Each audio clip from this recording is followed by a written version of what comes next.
Good evening, everyone. Welcome to another edition of the Gray Area here on the Black Non Unfiltered Network, simulcasting on the Sparta HQ Network. I'm Mr. Bennett with my partner, as always, Sparta! the Ghost of Sparta, aka Peter, aka Panayotis. Well, Yasu, my brother, what is going on? Nothing And I much. will also say, let me make sure I get. Actually, I just had a brain freeze, but I know it's your Easter. Correct. So I know it's Christos. What's the Is Christos Anesti. Anesti? Thank you, Christos And Anesti. Happy Easter. So for those of you who don't know, in the Orthodox Church, their Easter is today, whereas for most Protestants and Catholics, our Easter was last week. But certainly happy Easter. And I must say, I must give you credit. Yesterday, you were looking very dapper. You had your glasses on. You should wear your glasses more. I'm telling you, you look very sharp, very adult. Very. It's like, ooh, who is this?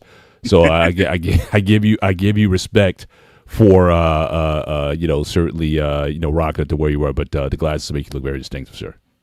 So first of all, the way you were saying it sounded like my fat Greek wedding. So that's why I was laughing. So when you say Christos Anesti, you reply with Athos Anesti. And that in English definition is Christ has risen, and the reply with is he truly has risen. So that's where it comes down to. And we're not Greeks are not the only one. Is the bunch of other churches. I think I know my name now. Russian is one of them. That's all part of the Orthodox, isn't it? Yeah, Russian Yeah, Orthodox, Greek Orthodox. So that's why I just mentioned Orthodox Church in general, because I thought Right. you guys all kind of ran on the same. And the on the only reason same, we do that is leap year. And like when they discovered the leap year, it kind of screwed up everybody's calendar. So that's why that's the only holiday. Christmas, New Year's, everything. Religion holidays. I'm talking about, of course. That's not fall on the same date. Everything else falls on the same date. Right. Gotcha. Yeah, but so how was your time? How was the Festivities.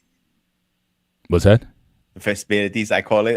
Meaning like the lamb, the food. Yeah, it was good, bro. Can't Oh, deny it. okay. Oh, so that right. So you guys go all out. So you guys have the love feast or the Easter feast. It's a big meal Yeah. and all that. So most people do after church because so it goes. You can do two different ways here, and it's up to in person individual. You could go to church and service starts around 10:30. The light comes out at 11:30, and the first Christos Anesti is set at 12 and the dot. Some priests cannot get it right on the dot. Like Father Cosina said, 12:03. I'm not gonna say go, hey Father, come on, hurry up, we got time. I'm like 3 minutes here, 3 minutes. I'm like whatever. Right. So right after lights, you have the option of going home or they go right into Sunday service because it's already Sunday technically at midnight. So Right. I didn't get home to about 2:58. I actually timed it. I want to see what time I get home because I know this is gonna be one of the questions, and I was wiped, bro, afterwards.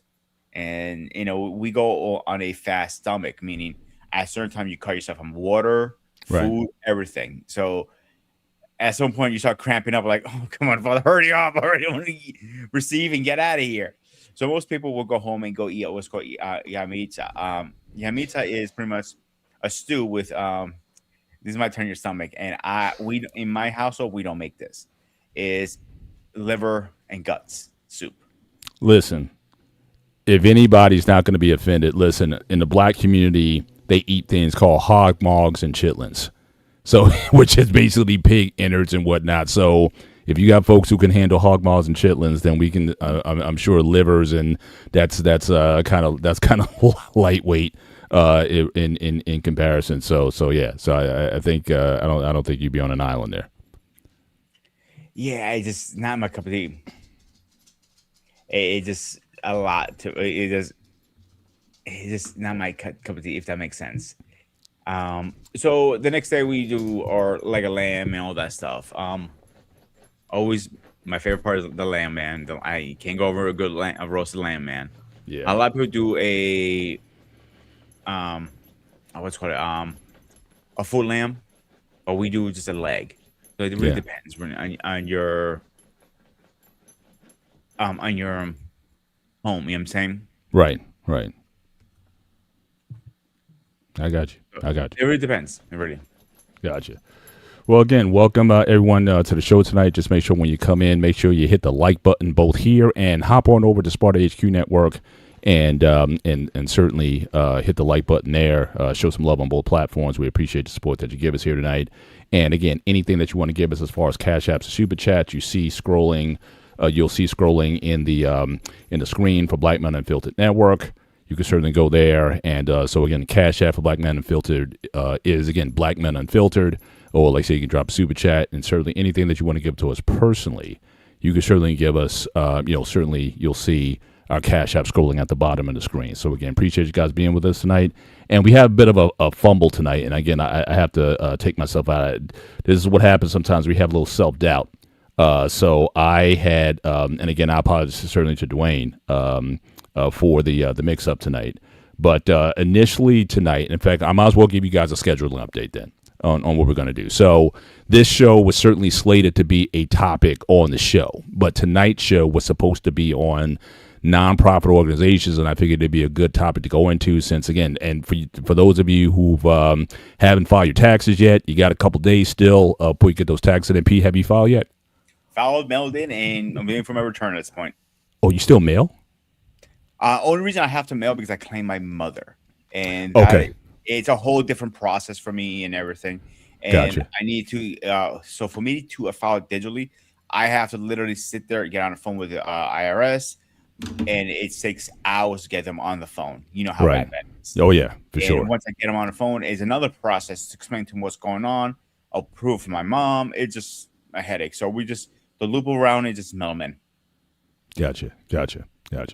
Yeah, so I mean, mine is in, but I've been doing electronic for years. I've used online software tools, tax cut. I've used since the mid '90s, and I've always done my family's taxes. So I did my daughter's taxes. I used to do my both parents' taxes, and now it's getting a little easier now since everyone's becoming an adult now. So it's a little you don't get as many of the tax breaks and whatnot since the kids, even though they're still in the house, it's harder to claim them as dependents. Plus, certainly with college stuff or whatever, there's certain exemptions and certain credits that they wouldn't get if I did claim them as a dependent. So we decided to take them off. But I think everybody made out pretty well this year. Everybody was responsible.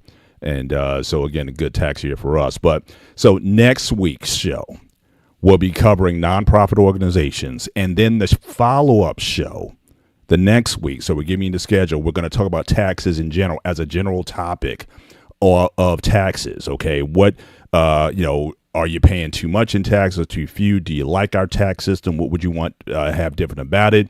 Would you rather us go to like a flat tax type of system?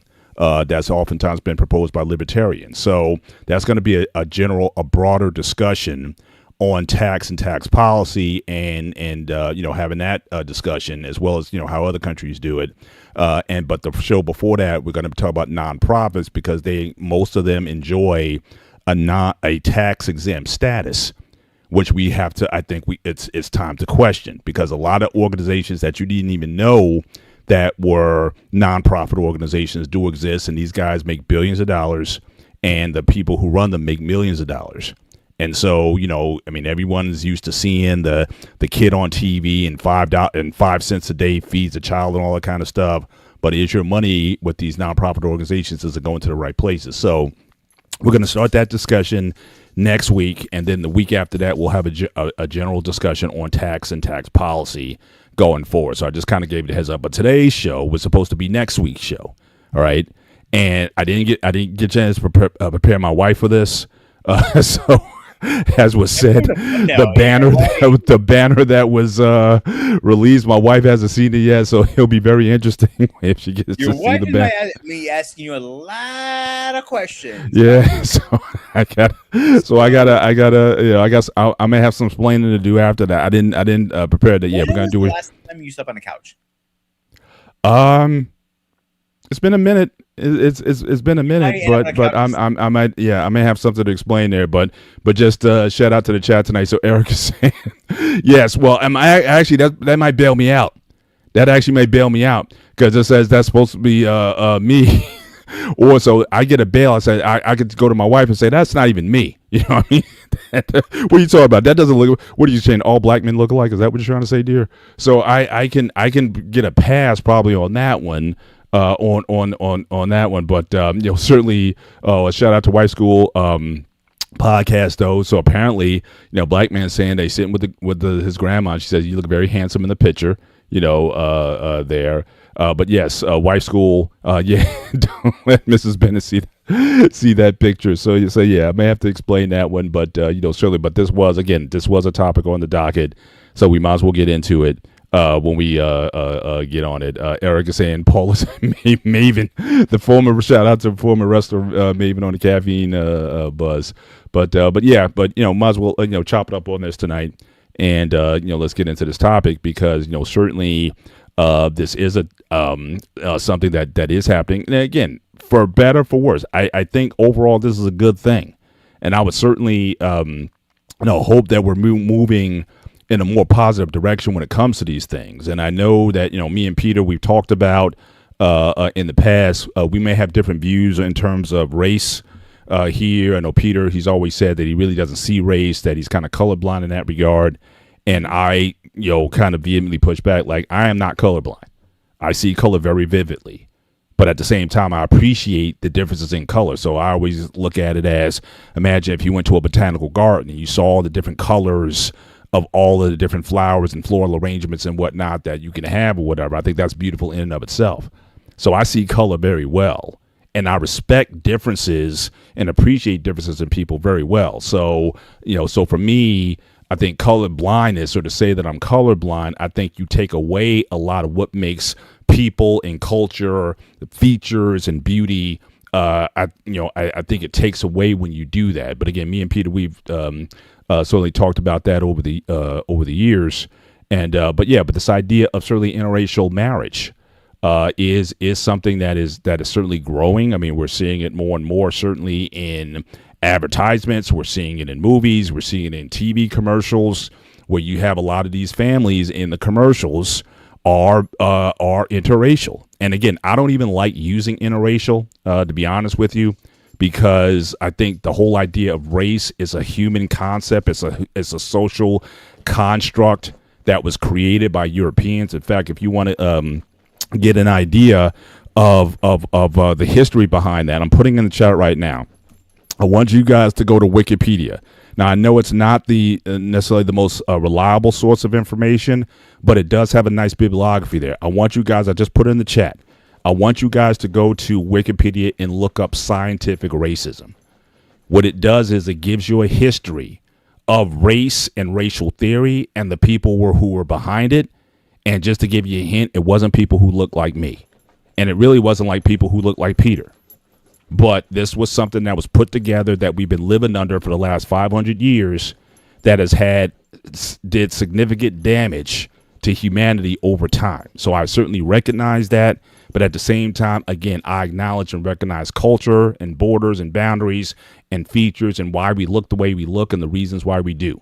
And so, but, certainly we're living in this time now where, certainly it is becoming much more acceptable to have, people of different ethnicities intermarrying and that sort of thing. And I almost think that, well, I'll make a point on that later on. But Pete, what's just your opening salvo? Because I know you've dated different colors of the rainbow, so to speak. So talk about, for you, what has been your approach to that, also coming from a Greek background, and talk about that as far as, we all know about my big fat Greek wedding and whatnot, and there's American Greeks and traditional Greeks.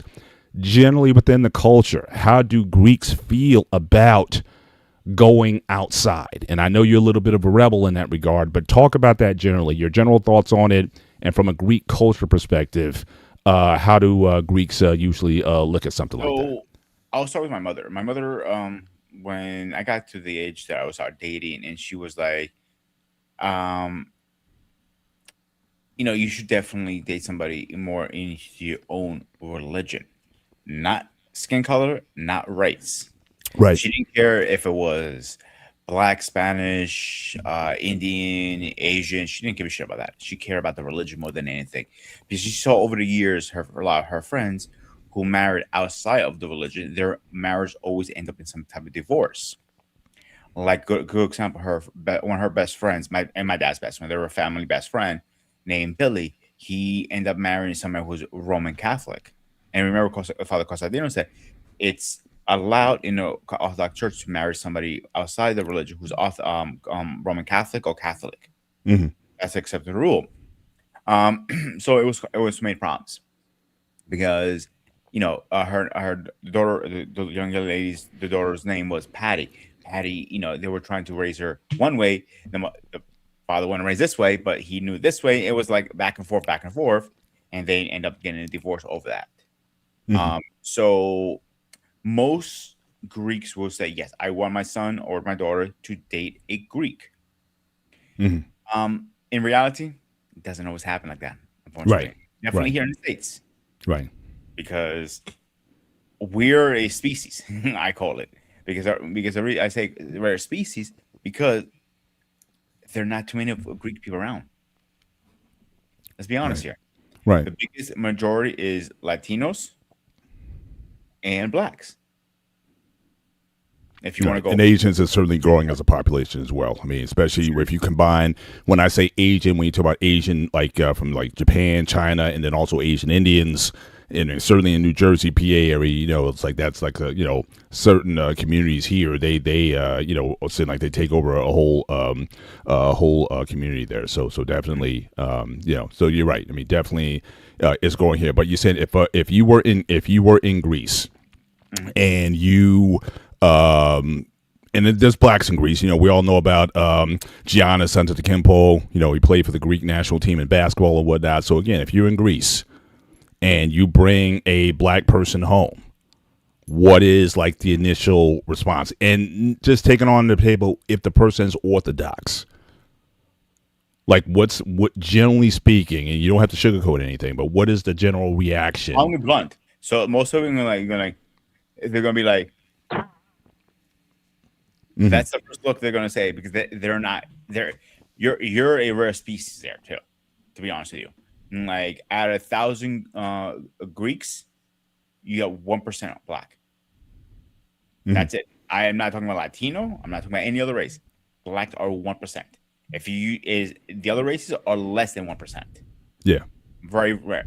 So I met a couple of them, very nice guys. And when you see one walking down the street, you like. Turn your head like take your glass off like definitely need to see the eye doctor. Mm. But they're the greatest people you meet. Respectful, nice, everything you should be. Mm-hmm. They're the examples I like to prove. So it's rare in there. Right. Very rare. But here, I know a bunch of Greeks who are married to a black woman. I know another one who's married to an Indian woman. Mm-hmm. On the couch, we're not forcing you. You're a free person, free will. Like that's how the Orthodox Church feels. I'd like you to check out the church. If you agree, become Orthodox, we can move forward to our relationship. Right. And 9 out of 10 times when people realize what it is about, they're open armed and they feel like okay, we'll be part of it. Like in my church, we have a black lady there. I have a Spanish person. I have an Asian person there. I have a Middle Eastern person there. Doesn't make a difference to me. Yeah, for sure, for sure. Yeah, and like I said, I think it's certainly a move in a positive direction. Want to welcome to the chat, certainly tonight, Bearded Conversation 120. Certainly he's new here to the channel. Again, welcome, and again, hopefully appreciate you being here. And yes, come on back. We try to have certainly an engaging conversation every week. The purpose of the gray area is to bring up certain topics, but to have a conversation in a respectful fashion. And we kind of, use the gray area because, again, a lot of topics aren't necessarily black and white, no pun intended. Looking at me and Peter. But we do believe that a lot of the things that we argue about are a lot of times in the gray area. And a lot of times you find more commonality between people than differences. And so, the gray area allows us to, have these conversations and flesh some things out that, certainly in this YouTube space, you can get really, people get really triggered in these spaces, and it becomes difficult to have a conversation. But me and Peter, we've been able to certainly maintain a good relationship, and hopefully we can show people how to have conversations over issues such as this. So again, my man Eric, and yes, I remember Highland Park High School. Yes, a lot of interracial relationships and dating, certainly in high school when we're there, no question about it. And again, I think the attitudes overall are to a large extent changing with time. But I think, to be fair, though, I think we have to go back. I think we have to go back in time and look at kind of where we were, because I think for a lot of people, there's this idea or this perception that a lot of this stuff would be this stuff was like in the ancient past. And the reality of it is that it's not. And so I just want to share my screen. Let me just set this up real quick so I can just do a share. And again, because of the short notice, or when I saw the slide when I came on tonight, I was like, oh, I guess we're talking about this. I wasn't able to put as much into the presentations that I usually do.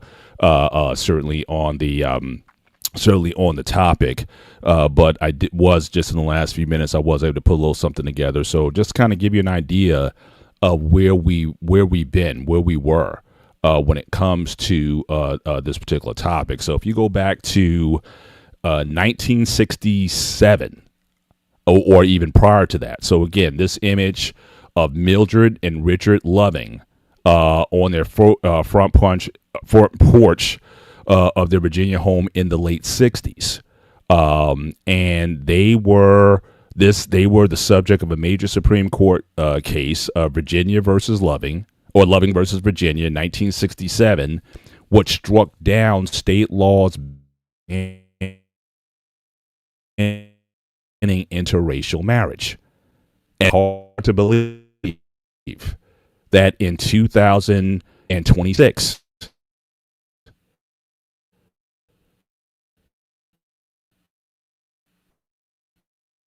basically 50 years ago, you had states that had prohibitions, religious or against interracial marriage. That you had, like I said, churches, colleges, universities. You had, this was like a major thing in a lot of different states and territories of the country. Even the Mormons, the Mormon Church, did not allow for interracial marriages until 1978, when one of their leaders come out, and I guess he finally got the message and said that, oh, it's okay for people to marry. So this is not ancient history. This is within, certainly I was born in 69, so this is not too far from my lifetime. And certainly if you're Gen X, these were the times you were born in. So again, this was a serious serious thing. The Southern Baptist Convention, one of the largest Protestant bodies in the United States, this was kind of like law. This was taught in your Sunday schools and in your classes, that this went against God's nature. So you had all of these things going on from an institutional perspective. Right. So my man, Eric was born in 1967. And these things were going on in this country. And the fact that you needed a Supreme Court to intervene. And again, just like anything else, just because the Supreme Court rules on a case, you're still talking about several years since before it starts to catch on. Or when states and institutions start adopting what comes down from the courts. A lot of people are talking about, as if when a couple years ago, when the deletion case, for women deleting babies came out, they just thought, automatically it would just change overnight. It's actually gone up. If you look at the statistics, infant deletions has gone up since the Supreme Court case struck it down. So think about the years intervening and the years following since then, where these things are coming into place. So this is not, if you're Gen X, you grew up post this era. And so these are things to keep in mind. So again, and if you look at this couple, I mean, even Mildred in this picture, she's not the darkest chocolate sister that I'm seeing right now. I mean, in some areas, she would be considered white passing. And yet, people found it so offensive for them to be married that they had to fight this case. It would have been interesting to me, though, if she was a dark-skinned black woman, if that would have made a difference in terms of how people perceive the case. I'm just curious about that. Because if this is what you had to go on is these two, as far as people having a problem with them, imagine if she was chocolate, or flip it if this is a white woman and the brother was chocolate. What kind of reaction would it have gotten back then? So these things are, again, in our recent past. And I hear a lot of people say, oh, you talk about the past all the time and civil rights and all that. Again, it's in my lifetime. This isn't 200 years ago. So again, we got to be mindful of where this country was and quite frankly, some of the opinions that still exist. And this is in the United States, which is, again, a quote, pluralistic society. What about other nations and societies where the populations are more homogenous? Now, we know about, for example, anywhere where the U.S. military is, we have military bases. You typically tend to see a lot of interracial, if not interracial marriage, certainly you have interracial children. So, we all know about in Japan, in North Korea, in South Korea, anywhere where there's a U.S. occupation, you have these kids, these interracial kids, and the racism and the flack that they get in those countries for not being pure. Watch any video on what it's like to be black and growing up in Japan, or biracial black kid growing up in Japan or China or some of these other countries. Paul, give you two good examples. I know somebody who was married during World War II. She's a grandchild, obviously, and right. Her grandmother was was called a war bride, meaning war. Right? You get the idea why it's called like that. Mm-hmm. And she, it was strange, but they lived a great life overall. Mm-hmm. Great example. Another second example. You remember watching Prince of Bel-Air, right? Yeah. Do you remember the episode when his mother came to visit and she had a new boyfriend? The guy comes out with a suitcase. He goes, "Oh," and Will Smith, which is in his pocket. Here's your tip, brother. And he goes, and he looked at his hand like, "I'm not that cab driver. I'm actually her man." And literally, mouth dropped to the floor. Yeah. Even 90s people still saying like, that's odd. I don't see that. I think people who think it is odd and turn their heads and stupid, I think they're odd and they're stupid. End of the day, if I cut my arm, I bleed, right? Yeah, absolutely. You cut your arm, you bleed, right? Yep, absolutely. What makes us different in the day? Except our skin color. Nothing. Yeah. And I think it's silly. But again, the fact that you had policy. Well, first it was theory. Like I said, I want people, like I said, scientific racism. Look it up in Wikipedia. It gives you a bibliography. It started with theory, racial theory. Then that theory was put into policy and justification why the transatlantic slave trade was able to go on for as long as it was. Again, because if you can scientifically justify that these people are not on your level or that they're subhuman or something, you can then justify a lot of the horrible acts that you do against people. And so, again, but you're talking about hundreds of years that scientific racism started like in the 1500s, in the Enlightenment period of all places, of all time periods. So we've been dealing with this idea of race and racial theory for hundreds of years. And really, it's within the last, certainly in this country, the last 60, 70 years, where we're trying to purge ourselves of it. So again, it's like anything else. Once you get water, once you dirty up the water, it takes a lot to clean it out. And this is what we've been dealing with. So again, but again, I think in a relative positive direction. I will say relative because I think the one thing that if we're going to have an honest conversation, we have to ask because a lot of people just say there is such a thing called personal preference that people look just like to be with their own. And we got to ask. It's like so. I'm happy to see that people are getting with who they love, but is there something wrong with wanting to choose your own?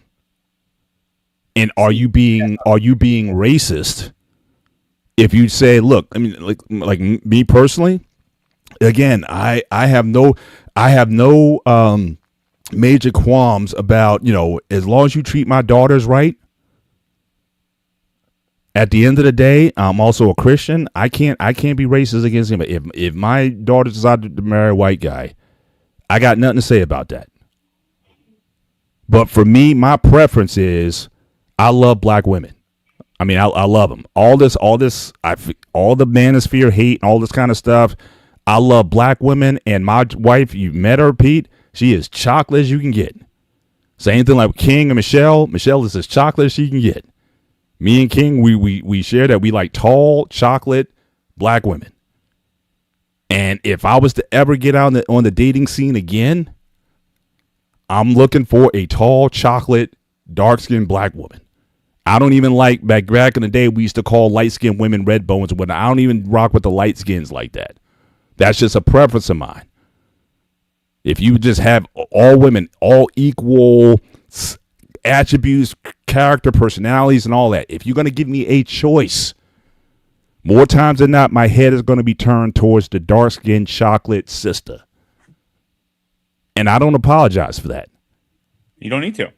But if somebody wants to, again, marry who loves you, do your thing. But so yeah, shout out to White School guys. Yes, I love the chocolate. What can I tell you?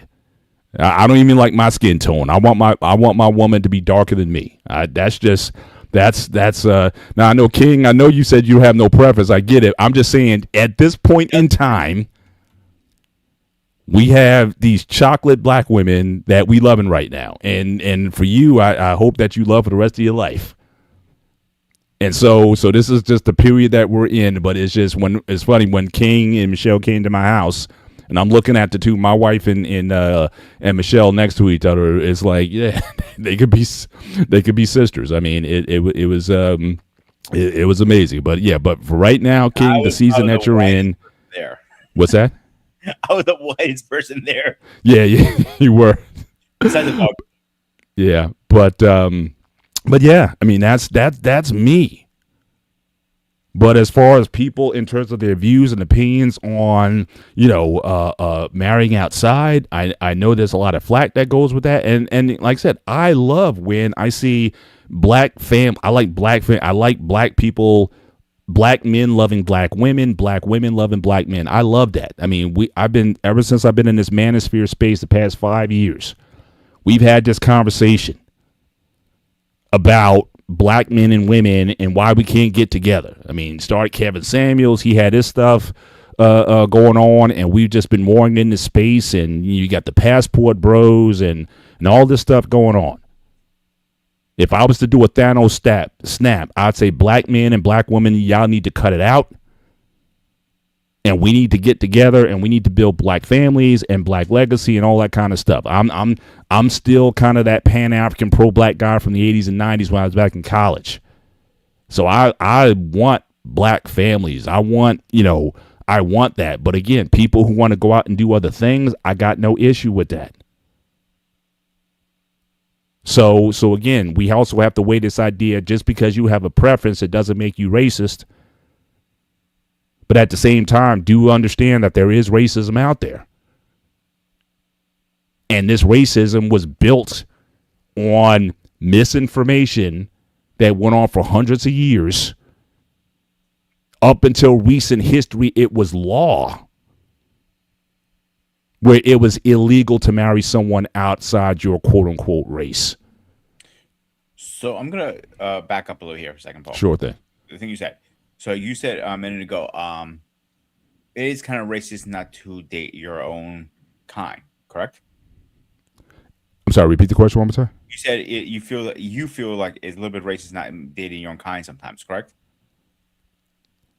It's not racist, or it is. You said. No, I mean I don't think it. No, I don't think it's racist if you have a preference for your own, Yeah. for lack of a better word. Because like I said, I don't even like using the term, but to date within your race is not racist. Yeah, so in my example, personally, I haven't never dated a Greek woman, to be honest with you. Not because I'm not attracted to Greek women. I think they're very beautiful women out there. But all the Greek women I know, they're married. So I have never had the opportunity to date a Greek woman. If I had the opportunity, yeah, I would have. I'm not denying that one bit. Mhm.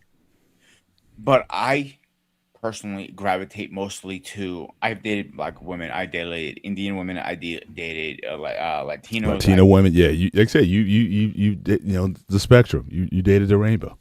Yeah, I did almost everything. Asians are not only I have not dated. Mhm. I think Japanese women are gorgeous. I'm not gonna lie to you about that. But I have not dated one. But with that said, you're right. It is a preference. Like, have I turned my head and seen a black woman? Yes. Am I the one who's gonna be out in the trenches looking for a black woman? No, because I personally prefer a Latino woman or Italian or a Greek. To be honest with you. All right, well then let me ask you that, because you raised an interesting question. And again, Eric, yes, you want to get on me. I've been very transparent. My first crush in life was Linda Carter, aka Wonder Woman from the 70s. That was my first crush. Emma Samms, she was on Dynasty. Jeanette Little Love, why you want to put my business out there? But she was an adult star from back in the day, way back in the day. Eric called me, put him on the carpet. Yes, you were. But I'm talking about still to marry. We're not talking about dating. Because again, understand that marriage is also is a social and communal act just as much as it is a personal act. Who I might have dated back then or was attracted to back then, it's still very different than would I marry them back then. Who I want to have legacy with. Those are different questions. And again, for some people, I know a lot of friends of mine who dated interracially, but it fell because the woman, I know one brother in particular, he was dating an Asian Indian woman. And it got to a point where he proposed, he gave her the ring and everything. But she could not overcome the fact that in that community, it was too much of a bridge to go over. So again, marriage is a social communal act as much as it is just two people just loving each other. We talked about that a couple weeks ago. For most of human history, marriage was about combining of communities. It was not about we're in love and we want to get married. There was a social obligation. There was a bloodline. There was a legacy thing tied to that. So again, who you met. And again, in some of these societies like Asian India, it's not even about race. You're talking caste. Sometimes you're talking skin tone. Sometimes you're talking about complexion. Even within that ethnic group. So, so when it comes to that, so that's what I'm saying. For people to make the decision that they want to marry and also consider that you're going to have children and the type of world that they're going to grow up in. Now, again, I think it is getting easier. But certainly back then, a lot of kids felt ostracized. And again, if anyone is in the chat who grew up biracial, I remember growing up, again, not as much today as I did back in the day, but for a lot of them, it's almost as if they felt like they didn't belong to anybody. They were not accepted. If they were born to anything that was not black, more times than not, they were not accepted by that non-black culture. And even now, even in the black culture, they would get some hate, but not as much. And also keep in mind, if you're African American, on average, We are 15 to 20% white on average. And that is not because of love. I'll just say that. It was for a total different reason altogether. So you have that dynamic. That's why, again, we're not talking about just dating somebody, just, spending time. We're talking about going all the way. Marriage and possibly having children. And then that might be a future topic, Pete. And again, it's not our experience, but what about interracial children growing up in an interracial household? What's that like? I mean, you kind of, are you accepted by the black people or accepted by the white people or whatever it is? How that is? How do you self-identify? Do you identify as a black person being biracial, or do you just say I'm biracial? Which a lot of biracial people are doing now, because it was like back in the day they were saying they made you choose. And for a lot of biracial people now, they're saying, no, I'm not choosing. My mom is black, my dad is white. That's who I am. If you want to classify me, or when they fill out the form on the application and they ask what the race or ethnicity is, they say other. Or biracial, or if the form allows for it. They're not choosing that anymore. So mark that down as a potential gray area topic. We're going to bring this up. And again, if we know people who are biracial, what it's like to grow up in a biracial household or culture, and can that be what was that experience like? So again, we're going to pass it up. But I went on a long soliloquy right there. But I want to get back to shout out to Liberty Twitcher. Good to see you again. Thanks for hopping back in tonight. It was good having you on last week, and keep the conversation going. But I want to get back to you, Pete, because I do find it interesting that you say you haven't dated Greek women, but I know people. I started to talk to Greek women. I have done that far, but it has never gotten past the talking stage. Right. So I not like I said, I'm not attracted to them. I am, but everybody I know they're married. So I'm not gonna screw up somebody's marriage because my ding dong wants to go boing. So no, that's not right. Right. So I mentioned this before to you, and you've never been to my church, but if you ever do come, you're gonna realize our community is very, very, very small. Hey, what's up, CQ? Shout out to CQ. Yes, it counts. Yeah, if your wife was like Argentinian white or something, I don't know, would it count then as much? I don't know.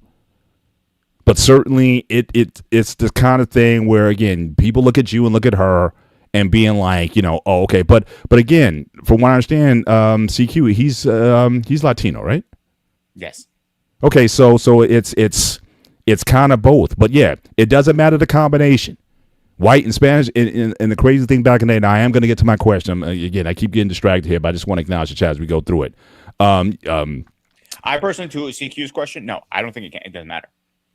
Personally, no. He's saying does interracial count if it's white? Because we talk about white and black. But if it's white and Latino, if it's white and Asian, if it's white and Indian, yes, I think it all matters. Because in part, these are the racial classifications that we kind of are that have been sort of laid out. So yeah, I think it's still. I think I'm the new Rican. But my question is for you. I do know guys who only date outside.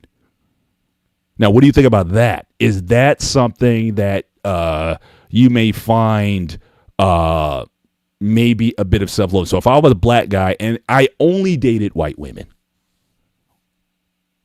would you feel a certain way about me, or even be curious as to why I don't date, for lack of a better word, my kind? Just like if I know some white guys, like who's the comedian? Oh, geez. We saw a show recently also. Gary Owen. Like, Gary Owen is on record saying he's only dated black women. Like, And people always ask him all the time, well, why? Why haven't you? He said he's only slept with one white woman once in his life and didn't like it and went back to the sisters. But he's like, from the time he could remember, it was always black women for him. Always. Like, he doesn't even see, and he's the whitest white man I've like you talking about, like the epitome of it. But he only dates the sisters. Do you find that interesting? Not to say that, yeah, I mean, you, like I said, you date throughout, but you said you haven't really dated a Greek woman. But Nope. but would you find it a bit strange that someone from a particular ethnicity who will not date their own, not to say they won't date out or give someone from their culture or ethnic base a chance, but they just say, nope, I'm not interested. I'm attracted if I'm Latina, if I'm Asian, if I'm black, I'm attracted to white dudes. If it's a woman, is there? I'm asking a question. I don't know if it's wrong or not, but and for those of you in the chat. So again, I'm being very significant in my scenario. If you find it a little bit strange if someone says that their preference, that they've never wanted to date their own. So again, King says that it's not, he doesn't find it strange. So if you had a brother who never dated a black woman, doesn't want to date black women, you wouldn't find that strange, at least a little bit. Again, that's the King if he wants to reply to that, but you can go ahead and take the question. I am going to go back out my statement. It's a preference thing. If you're attracted to a Spanish woman, you're attracted. If you're attracted to Italian, you're attracted to Italian. If you're attracted to Greek, you're Greek. Whatever you're attracted to. I have a dude in my church who's married to an Asian woman. He doesn't mean he doesn't like. He doesn't mean he's a bad person. That's what. That's different. I'm not. No, I'm asking a very specific question. But I'm asking a very specific question. Who you wind up with is not the question. What's that? But I'm going to my point. He never dated anything but Asian. Not even one Greek woman. Right. Okay. Yeah. Yeah. I don't find it strange. Like you're saying, I like black coffee, but you like cream in your coffee. I might look at you like you're strange for that. No, you're not strange because it's your preference. Like I hate fish, for example. People look at me like, "How do you hate fish? You're Greek." Because I don't like fish. Because I was forced. So how did you get? How did you get through Lent? Don't you guys eat fish during? Burgers. What's that? No, we don't eat fish. Fish is not allowed, actually. I thought you guys did fish. I know Protestants they eat fish during Lent. No, we become vegans for the whole Lent time. Okay. Yeah, got it. But my point, like that's like I mean, like you look talking about somebody likes tomato but hates ketchup. Like I can't push back on that and get on board with that, because if you don't like something, I cannot say you are going. You know what, Paul? You don't like Spanish women. Guess what, dude? You're going to Spanish. Or you say, for example, you don't like black women, and I go, Paul, you're black. You have to date your own kind. You have no fucking choice. It's not a requirement to be a human being. No. I can't agree with that statement. I'm sorry. But I would say this. Now, Eric asked the question earlier, what about American and European? No, I don't think that would count, because, again, we're talking about interracial. So when you say with race and the racial classifications that have been set up, they're not real, but they've been set up, that distinguishes between black and white and Asian and all of these, classifications that were spelled out back in the day. So if you're an American white and a white European, that's not going to count in the conversation. That's more of a cultural conversation. But we're talking about specifically race because, again, unfortunately, this is what we've been dealing with for the last 500 years. And so, yeah, I'm just addressing this question. So again, that would not count in the example here, because again, we're talking about classification. If people don't know who you are by looking at you, then no, that doesn't count. So you can be Italian and Greek or whatever, and I'm not, unless I ask you, unless I hear your voice or whatever, I might not know what you are or who you are. So that's part of, so the conversation is specifically on that. This is not about inter-ethnic dating. This is about interracial dating within the framework that we operate in currently, which I hope in maybe in the next couple hundred years we can do away with altogether. But that's the basis of the conversation tonight. So I'm sorry, I didn't mean to cut you off, but go ahead, Pete. I was going to say, if you go to UK, London, all that stuff over there, right? Where our buddy Greg's from, it's no such thing. They don't see that like that. They're all from the same boat. They look at it. Well, who does see what? The UK people see race. Yeah, they don't see. From my understanding, over there is like if he's from UK, he's from UK. That's it.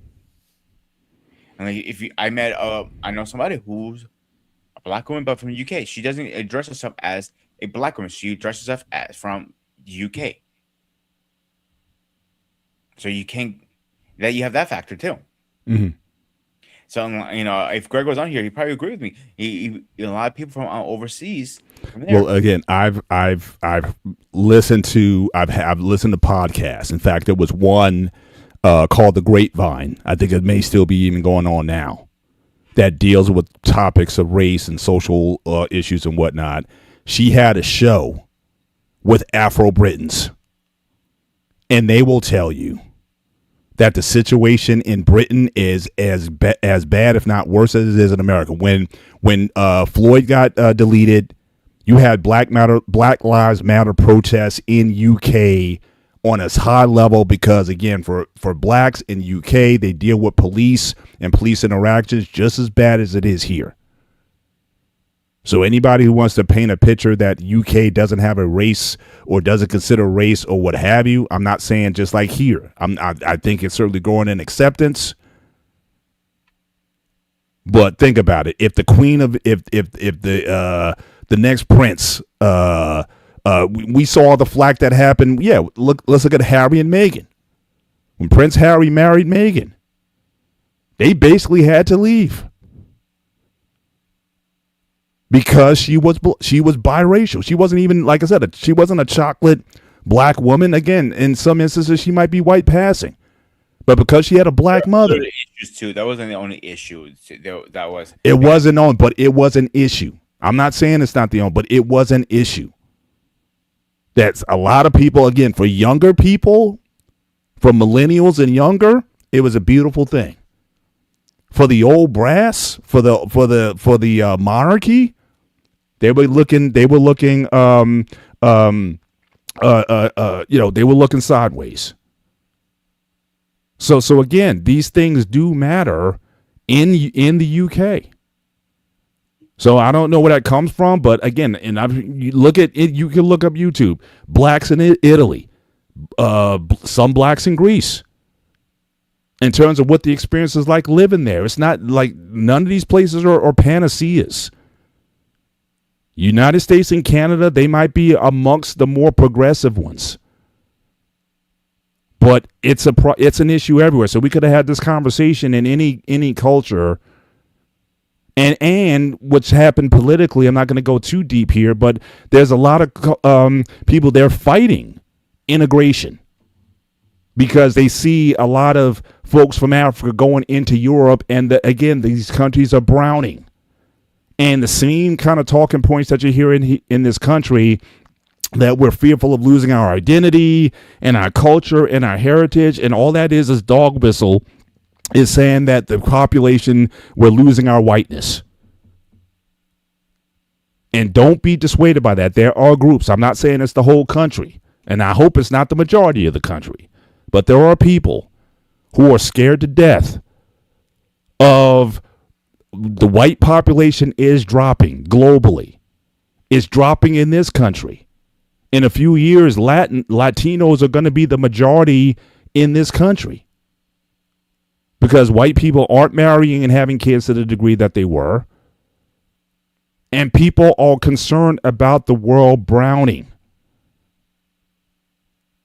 And you have people, again, this whole Christian nationalist thing that's going on in this country. A lot of those people are saying something different. So again, I don't think it's a panacea in this country regarding regarding that thought process. So I would push back against if someone's going to say that UK is a melting pot panacea, or even to say here that the US is a melting pot. Now again, when Liberty wants to say that it's always been a melting pot and still is, but that's not an excuse to let people in illegally. Okay, well again, we started out the show. 60 years ago, it was illegal in several states in this territory for people to marry interracially. So again, as far as the melting pot thing, maybe melting pot for some. If you're Irish and Italian, maybe. But if you're black and white, maybe not as much. And those are things that I think we have to, I think we have to be mindful of here. But again, this is not about necessarily an immigration discussion, Liberty Twitcher. This is more about, again, hopefully moving in a good direction where you have more people are marrying interracially. So again, that's why they're marrying out to the Latin because they identify as white and they're not. Now again, so that's a conversation you and Liberty Twitcher and White School, you guys can have that conversation. But again, this is not an immigration discussion. But all I'm saying is when it comes to, again, populations and what those populations look like, regardless of how they come in, whether they come in through legal means or illegal means, people are marrying interracially.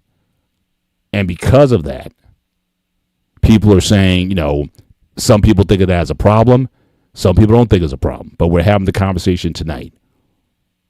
And again, just to go back to my slides, I think things are changing for the better. I mean, we're certainly seeing, since the 60s, we're seeing certainly a big uptick in interracial marriage. In particular, probably the largest group, again, as the discussion here, the white and Hispanic marriage rates are rising. Interestingly enough, there have been campaigns in Latin America, in the Dominican Republic in particular. People don't know about maybe some of this. If you go back into like the 1800s, a lot of those Latin countries, because of slavery, had very large black populations. Argentina had a decent-sized black population in Argentina. But because they wanted to whiten the race up, they brought in people from Spain and all these other countries to basically lighten up the population. Here's another example, Paul. But most people don't know this. Sicilia, who's a part Italian, obviously, that island was majority and probably at one point only blacks. Yeah. So you hear sometimes, and that's one I get on my last nerve when Italians go, "I'm actually black." I'm like, dude, you're whiter than me. I'm like, don't bring that up. I'm like, you're just stupid. That's why it annoys the shit out of me. Right. But people don't know that. They don't want to admit that. Like, a lot of times people won't admit it. Sicilian was 99.9% blacks at one point. Let's talk about that. And they got, like I said, they got lightened it up. But the same thing happened in Latin America, where they wanted to what they call improve or enhance the race. That was the policies that was done, especially in DR, to lighten up the racial mix up. I can't answer because I never heard of that to now. To be honest with you, yeah, but that was a policy. Or, your honesty is not your facts aren't on point. I'm just saying I never heard of it. You know what I'm saying? Right. But I mean, that's been done for. So it's almost like you encourage interracial marriage, but for a very different reason than people just being accepting of it. But again, just look at the charts. I mean, it's go ahead. If you remember, I told you before, and I told this on this show and through the channels and everything, I dated a Dominican woman for a while, if you remember. Yeah. Before we met, before YouTube and everything, I was with her 3.5 years. She was white as me. Not denying that. Right. Now, her brothers, Sandy, may he rest in peace, he was tannish. You know what I'm saying? Mm-hmm. And her other brother, her oldest brother, he was more darker, if that makes sense. Yep. So it was like a pyramid, like darker. It's a cultural mix. I mean, just like with Puerto Ricans, like we just got back from Puerto Rico a couple weeks ago, and again, you see it. You see Afro Puerto Ricans, you see European looking Puerto Ricans, and people my complexion, a little darker, a little lighter. It's across the board. The original Taino people who were there intermarried with the slaves that were there, or with the white Europeans that came to settle the area. And so, yeah, you're gonna have this mix. It's interesting, in a lot of those countries, they have multiple racial categories based on complexion. I think one of these countries, I think Brazil, has something like 26 ethnic classifications, depending on how dark you are. So again, you think it's more binary here, but even in those countries, there's a mix, even greater mix or distinction between the different different ethnic groups there. So I certainly agree with that. But I think the trend that we've seen, certainly here from the census, again, interracial marriages are going up across the board in all sectors. Go back to the 60s, in a lot of places it was illegal. But as you start to go up, through the years, it starts to change. And again, I think a positive thing is the approval. So again, back in the day, regular surveys from 1958 to 2021, most people don't have a problem with it. But I think a lot of that depends on the age. So if you're talking about from the 60s, so your grandmother or your parents or your grandparents from the 60s, would they still be part of that lower percentage? And for those certainly born after the 60s, or like I said, I was born in 69, and you certainly see the rates going up. And with the younger generations, they don't seem to care as much. I'm not saying that there's certain pockets that do, because again, they have to answer back to the culture that goes back to the 60s. And that's why I said this isn't about dating. There's a big difference, in my view, between dating someone interracially and marrying them. Because when you marry them, you marry their past also. You marry their family, you marry their legacy. And a lot more people are going against that. And it's like, look, tough. And a lot of these people, the good thing oftentimes is when the kids come. I've seen this certainly with Asian Indian marriages. Typically the parents, if you marry someone out of your caste or something like that, or maybe the guy's Hindu and you're Muslim or something like that, they usually come around when the kids come because they want to see the grandkids. And a lot of times, they come to a different mindset when the grandkids come. But for some people, it's still a problem. But it definitely seems to be growing. People don't mind as long as you can, again, get along, have the same value sets and whatnot. And like you said earlier, start the show, maybe you have the same faith or religion or whatever. Then for a lot of these people, it really doesn't matter. And I got no smoke for them at all. And I wish them just nothing but the best. Like I said, if my kids came home and said, look, I'm dating, or I want to marry someone who wasn't black, I would have nothing to say. I wouldn't say, no, you're only supposed to marry black. I wouldn't do that. If they're loving them, if they're treating them well and taking care of them or whatever, I got no smoke for them. And I would embrace them as my son. But as for me, I want me a chocolate sister. And like I said, I don't come off. I'm hooked, bro. Like I said, if you line them up, all equal, put them in a lineup, all equal attributes, they gonna treat you the same way and all that kind of stuff. All of that, I'm picking the chocolate one. I'm just that's just me, bro. But people are free to do what they like and do, again, love who loves you is my first thing I always come back to. But if you're gonna give me a preference, I want the chocolate. What can I tell you? That's me. But are you sad? Because I know you want to get married. I know that's certainly something that's on the agenda for you. But is it truly matter to you? Like you're looking? It doesn't matter at all. Who comes along? As long as she converts to Orthodox or is Orthodox already, you could care less where she's from. Yeah, I don't give a shit where she's from. Awesome. And look, I'll be right there with you. I'll be right there I would definitely be right there with you. Just getting some of the comments again. Thank you, certainly for folks being chat. Libby Twitcher again didn't mean to move this into an integration conversation. That's not the aim here. But again, you're certainly welcome to the conversation. Maggie Samuels, thank you for coming back in tonight. Say, is interracial marriage the reason that men do not have power, privilege, and the authority in their society? It seems highly unusual that black men will pursue interracial marriage with the U.S.'s history of lynching and racism. Yeah, that's a view still out there. That's the view, to be honest. That's kind of what I had, and probably parts of me still had. Again, back in my college days, we were very much pro-black. We were like, we want black men to be with black women and black women to be with black men. We pushed that. We promoted that. We saw the dysfunction in black families and whatnot, and we were like, look, we want black men and women hooking up. So again, the best thing you could do for black people was to marry a black person. We used to say that kind of thing back then. And it wasn't because we were racist against anybody else. It was just like we saw where the black community was, and we saw that the major thing with the black community is the destruction of the black family that started in the 60s with the social programs and whatnot, and the black marriage rates in the 60s, up I think until 1965, black marriage rate was 80%. It has plummeted since then.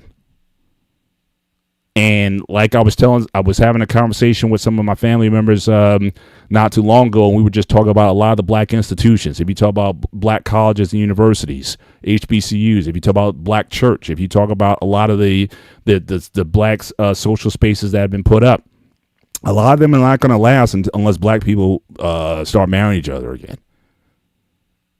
And again, what the last 5 years has done in terms of the conversations in this space, in this YouTube space, I think it's done a lot of damage to the prospects for black men and women married. It certainly opened up the conversation, which I think is important. We need to have the conversations. But if all you need to do is watch any of these pop the balloon shows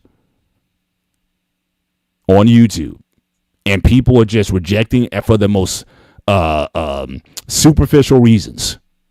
I don't like his shoes. I don't know, something about him. He just scares me or something like that. And all you hear is pop, pop, pop, all these balloons and all this kind of stuff going on. And I'm like, look, you want the stars to align and whatnot. But again, if you want black people to certainly rise in society, I think black marriages have a lot to do with that. But again, for the guys who want to do the passports, again, I'm not judging that. But if you care about such things in this country, the state of the black family, then we need to get some things straight. And if you think that, and certainly for black women, if you think that marrying out is a solution, it's not like the rates are that much higher there either.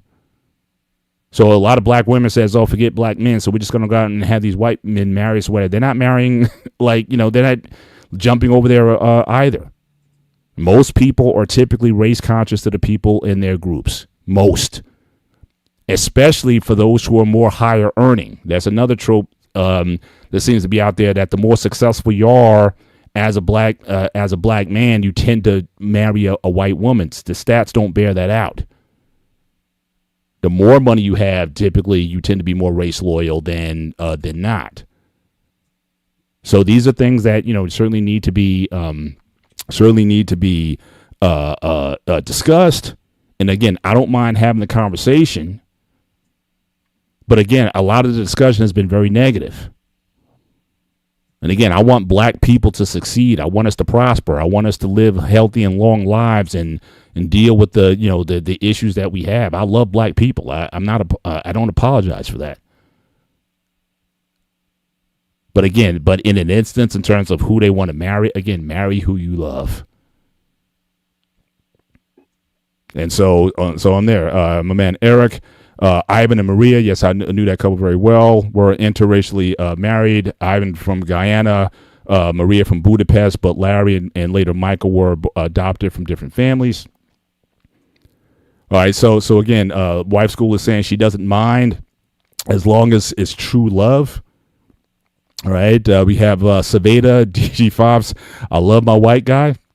No problem with that. And also, we also have an age gap. So this is another, maybe this is another topic we can add to the show. Age gap, dating or marriage. Could you marry someone who's like, in this case, 13 years? But again, is there a an age limit in terms of what's healthy for people to marry? Should a 40-year-old marry a 20-year-old or something like that? So Mackie Samuels, yes, the black, my Spanish is off. Blackamiento, meaning white, a social, political, and economic practice used in post-colonial Latin America to stratify the society by racial and color hierarchy, with the white at the top. Absolutely. Shout out to our guy Braxton, a Snakes Fiend, in the chat tonight. Good to have you in it here. Again, another comment from Mackie Samuels. Again, social dominance theory is a framework explaining how societies maintain group-based hierarchies where the dominant groups hold power, and the privileged white subordinate groups face systematic disadvantages. Braxton says black American marriages were at the highest in the 60s. Yep, I made that point earlier. And part of it was because they had to stick with one another because it was mandatory due to interracial marriage being illegal. So again, they say that's part of it is because we had to stick together because it would have been illegal otherwise. But certainly we've certainly come a ways since then, and I got a ton of comments I need to catch up on. Yes. Interracial marriage lasts much longer with black men than black women, stats have shown. My man Eric, ultimately Ivan and Maria did get divorced, and Ivan. So that's the one I knew. I didn't know Eric. I didn't know his first wife. I did know the second one, but I wasn't familiar with the first. So again, thanks for clarifying that. And some white guys made their statements about black women. Getting with them because they believed the relationship was going to be better than being with a black man. And we talked about that at the beginning of the show. So you're late to the party, Braxton. I started the show talking about the 1967 Supreme Court's case, again, Loving v. Virginia. Even with people who are gay or bi, when they tend to date or marry, they be doing so in their own first amongst their own first usually. So even in the LGBT community, interracial dating there can sometimes be problematic. So last comment here, I guess this is directed to White School, said the primary reason why blacks come in all colors, the history of the U.S. Again, we all know why. Like I said, if you're African American, more times than not, you're going to be on average. If you went and took a DNA test, you're going to be anywhere between 15 and 20% white or European DNA. And again, that wasn't because, for the most part, it wasn't because of love. It was because of slavery and all the stuff that kind of came with that. Shout out to King again. Again, thank you for being in the chat. Let me just plug your show again, The King and Me Show. Mondays, 7 p.m. Eastern Standard Time on YouTube. Look up The King and Me. King, if you want to drop your show in the chat. But again, him and Michelle, certainly they talk about, again, dating and relationships and whatnot. And, so they have a really good show, certainly worth your time. And usually I'm listening to their show as I'm walking my dog, who's right here next to me right now. But that's my dog walking show. But always looking to get on with those guys, certainly whenever I can. And Braxton Snakes being one of the reasons why black women, feminists who are among the strong and independent vibe, don't go over the fence is cause men in other groups is because those men come from patriarchy. Yeah, it's not like black women are just leaping over and finding all these white guys who want to marry them, especially if they come with again, I want to choose my words wisely here. I have no problems with feminism. The idea of equality between the sexes, I got no issue with that. But there's ways of different feminism and whatnot. But if it gets to a point where you think that men are beneath you or you don't need a man or whatever, yeah, it's going to be problematic. But I got 3 daughters, so I have no problem with equality and pay and all that kind of stuff. I certainly have no issues with that. But like I said, in the modern time, it is certainly changing. Now, again, why people are doing it, some are because they maybe find frustration in dealing with women from their own communities. You see that, for example, I know a lot of And this is not necessarily an interracial thing, but I know a lot of Jamaican women or Jamaican American women who refuse to date or marry Jamaican men because of their their ways, the way they think, the mindset. It's like, when you're in America and you want something different for yourself. So I've known several Caribbean women who don't like to date Caribbean men because they are patriarchal and want things a certain way, and they want something a bit more modern, or at least someone has a different mindset than men from there. So I do know that to happen. But certainly, but for the folks out there who are single, what say your stance? Not so much on your views of interracial marriage. And again, I want to be clear. I'm talking about marriage, not dating, because again, marriage, you're marrying. That's a communal, social act, and you're taking everything that comes with that. And I've known quite a number of people who dated interracially. But when it came down to making a decision, let's get married, more times than not, the woman was like, I can't do it. But I've even seen it in interethnic. Now, again, I know that we're talking about race tonight, but even ethnically, I've seen this. Like, for example, I know there's African Americans, or certainly those Nigerian Americans, Ghanaian Americans, and whatnot. There's a dynamic there as well, where if their son dates an African, an ADOS, FBA, whatever you want to call it, woman, you can date them, but when it comes to marriage, that can become problematic, because that community does not see you as part of them. And so that I've heard just as many situations in that regard, marrying interethnically, than I've seen with interracial. In fact, in some instances, I've seen where interracial would be better. Like there's been instances where, again, it'd be preferable for, if you're a Nigerian American, it would be more preferable for you to bring a white person home than a black person, a black American person home. And I've also seen it in Asian Indian households also.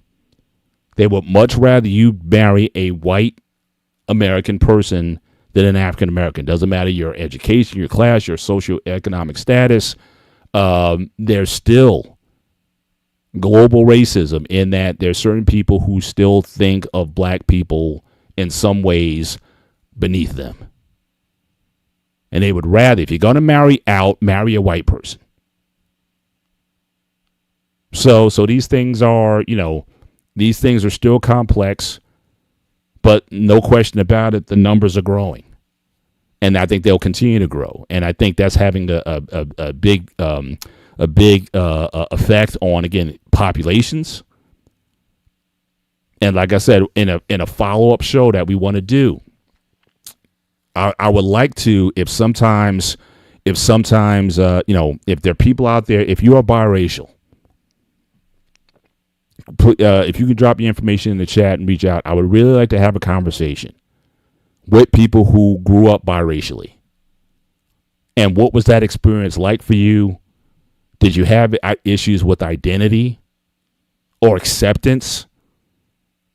And was it equally from both communities, or did one community accept you more than another one did? Like I said, in my experience, it tends to always, the backlash always tended to come from the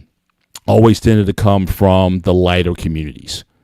They were never going to be accepted as white in that community. If it was a black-white interracial marriage, they were never going to be accepted in that community as such. But even sometimes in the black community, they got some pushback sometimes. Mm-hmm. So those are things that, just to keep in mind. Appreciate, again, Rodney, Rody P3136 is a heavy topic. Again, appreciate, we try to have, thoughtful conversation Certainly these things can get heavy, and unfortunately, sometimes they can get contentious as well. But we try not to have that here. We try to have a very respectful conversation, allow people to express their opinions and views, and try to come to some gray area if we can. But, certainly we try not to run away from these conversations. We have from here, again, Me5s, hopefully I'm saying that right. Do you think we'll get Obama 2.0 for the next election? I don't know. Again, I got to see who's running. I only know one prominent African American governor. I know the governor from Maryland, Wes Moore. I know he's a military veteran and whatnot, so he's he could be someone potentially to make a run. I know you got Cory Booker in New Jersey. I don't know if that will happen. I would say soon. Certainly, I don't know about the next election. That I'm not sure about. Maybe 10 years from now, 12 years from now, who knows? But it's just interesting since you're talking about Obama, who comes from an interracial marriage. It didn't last very long. But again, if you read his book, Dreams of My Father, and again, the issues growing up in Hawaii and dealing with issues even in his own family.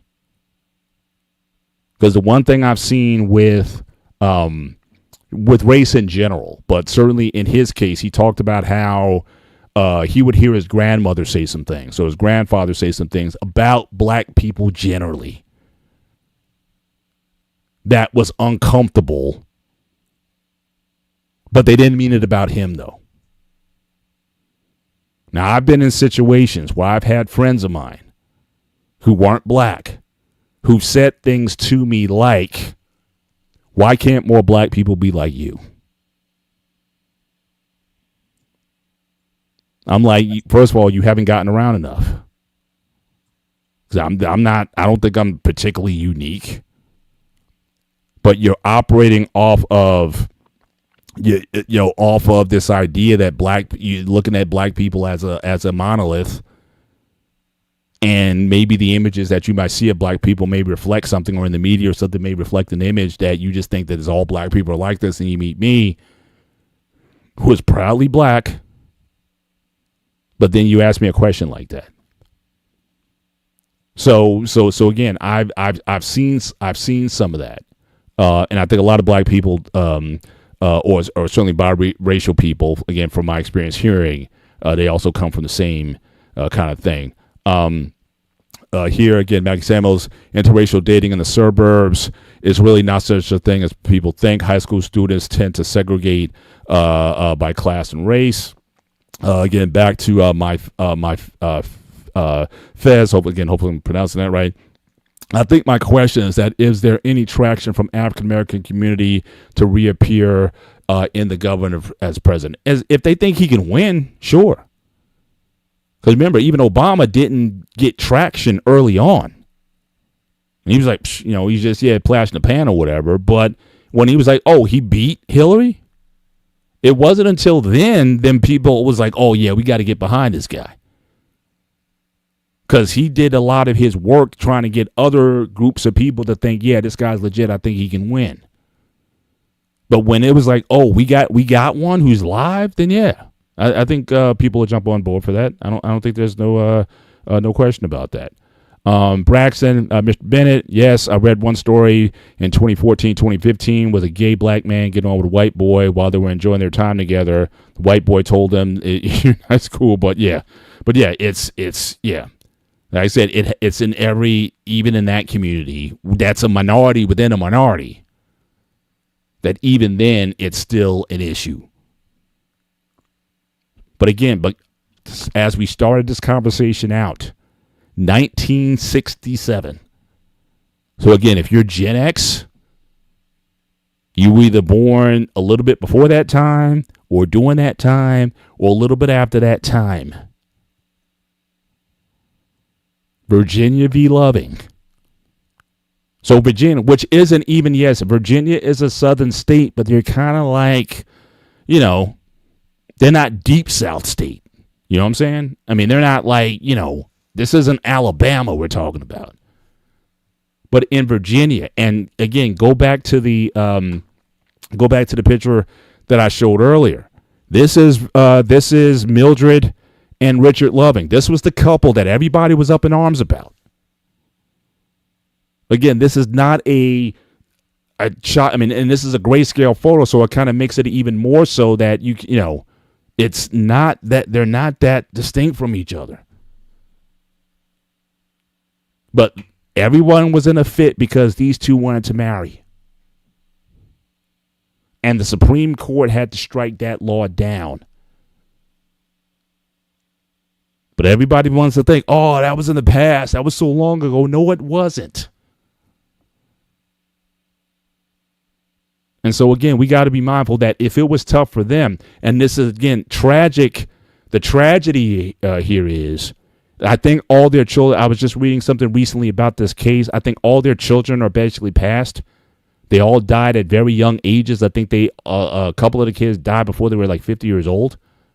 Very sad ending for this family. But what they had to endure to produce the family that they had and to have their children die at very young ages, they couldn't even see like what we're seeing now.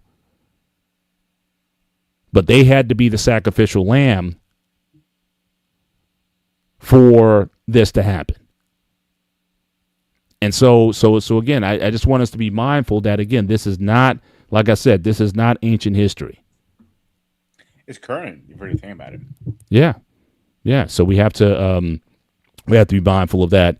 Now, again, you're saying Mildred was an FBA, which is, again, foundational Black American. I like to use ADOS myself personally, but I know ADOS has some political attachments to it, so to speak. But regardless, they weren't looking at her ethnicity in this case. They just looked at her hue, and people had an issue with it. So that became problematic. But the point I was raising was, if she is, again, a person of color, what if she was a chocolate sister? Would the law even have been passed? Or would the Supreme Court still rule the way it did if she was clearly, no question, a black woman of any ethnicity? Would that make the case harder? But it's like almost like anything else. You had to get, like Obama, he was biracial. If Obama was like a chocolate black man, would he have won? I don't know. But these are questions that, you know, people, these are questions that people need to ask. Braxton, again, he was doing because his daughter liked and wanted an American black man. Okay.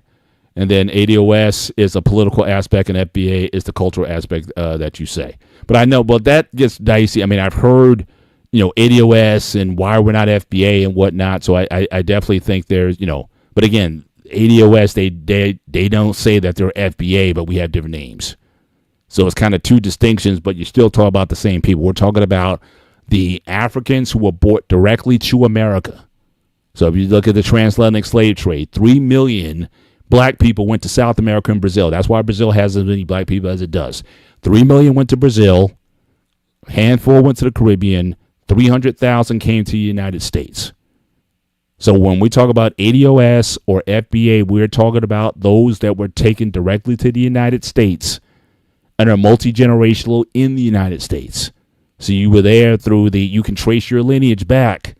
Now when I did my DNA test, both my parents are from the South Carolinas when they first got to the boats, and then they moved south and into the Georgia area. My background goes back to the 1740s. But it's in America. We didn't stop off in Brazil or the islands and make it a trip here. Both my parents come from that aspect of the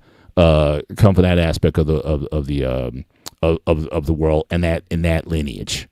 And so, for what I understand for ADOS, if one of your parents comes from that, they would consider you ADOS. But again, that gets into political issues and that gets into reparations and all that. So again, that's not why I choose it. I choose it is because it accurately represents my lineage, an American descendant of slaves. because that's where I come from. That's you. In that, it explains my history and how I got to where I am. I'm not an immigrant. My parents didn't come here from Jamaica. They didn't come here from Africa or whatever. They were here in the U.S. the entire time, and that's why I didn't identify. Grandparents, like way back. What's that now? Like if you trace your family tree all the way back as great grandparents, Mm-hmm, where were they mm-hmm. originally from? Oh, all over. So I got England. I'm about. In fact, let me pull up. I'll do that right now. Say something in the meantime while I bring it up. I'm going to Ancestry because I go into Ancestry and it changes from time to time. Like my percentages have kind of gone up and down over time as the research. But I'll bring it up right now. No, before you ask me, I'm not done it yet. I'm not. I'll be about that. So let's go here. Let's see. DNA. Results. Let me share my screen. Stop sharing this. And let me bring it up. At window. Ancestry. All right, so this is me. And if you break it down, 12 regions. Damn, you're a mutt. So again, 24% Nigerian, 15% Benin Togo, 11% Cameroon, 11% Western Midlands. So this is the UK, England. So a lot of my folks are from here. All right, 11%.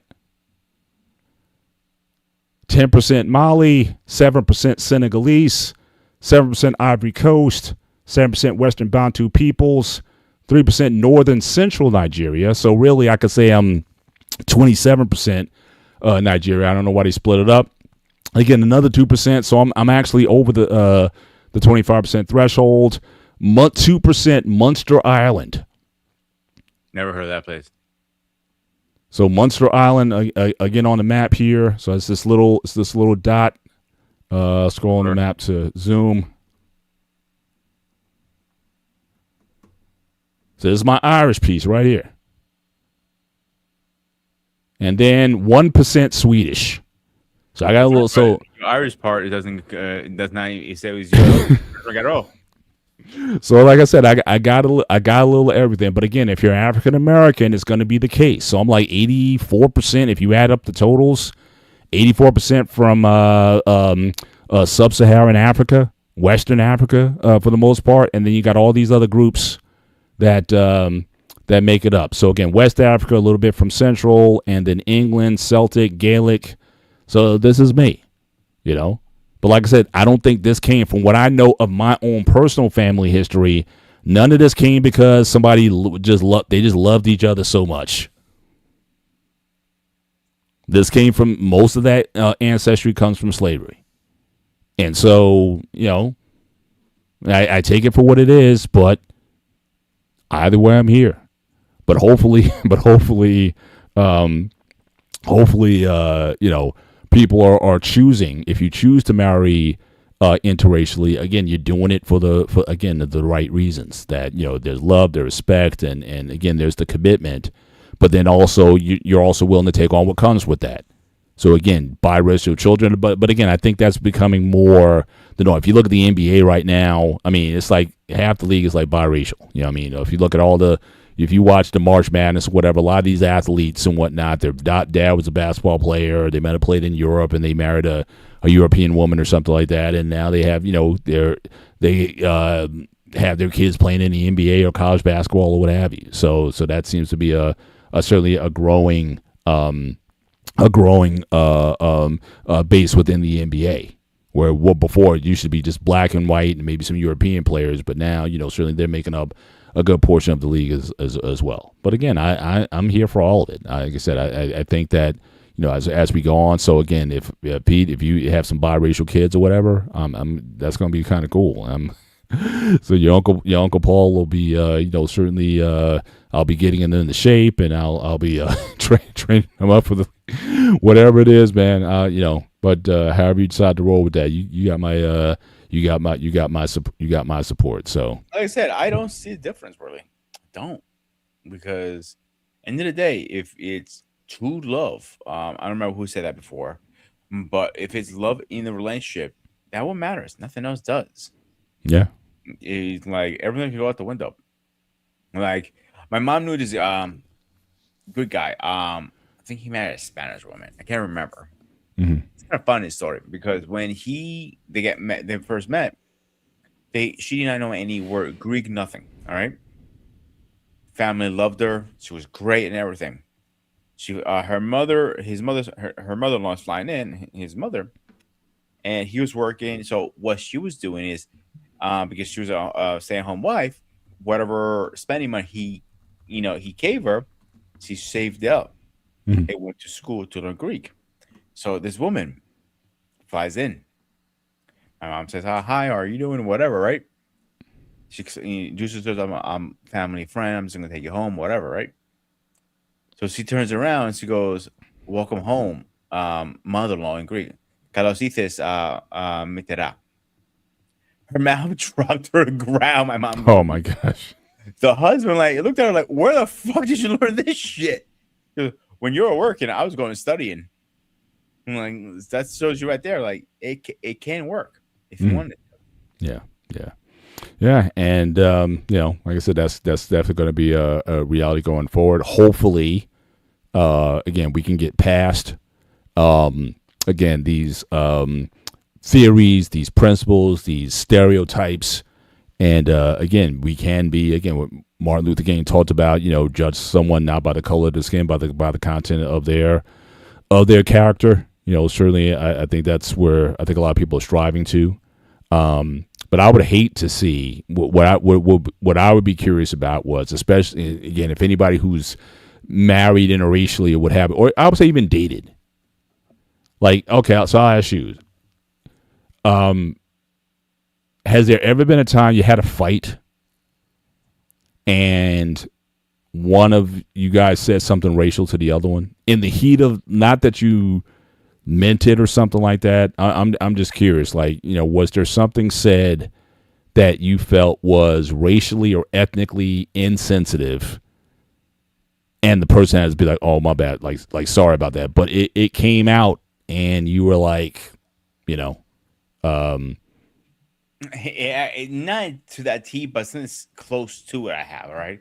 mm, When I was dating my ex, we have something to say, "Putane tikimo," meaning my bitch luck.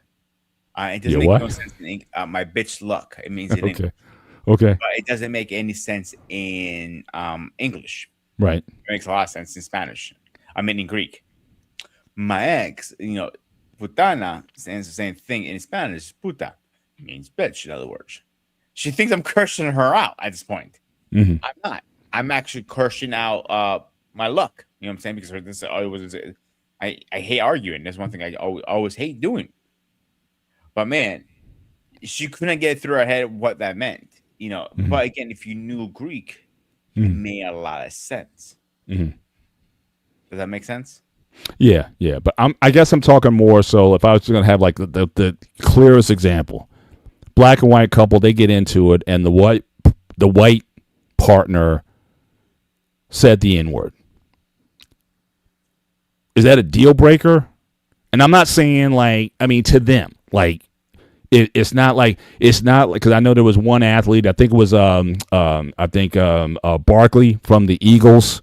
I think his girlfriend got in trouble because they brought up a video of her listening to a rap lyric or something, and the N word was in it, and she was just rapping the lyric or whatever, and then people were in uproar. I'm not talking about that. I think that's just petty stuff. I'm talking about in the heat of battle.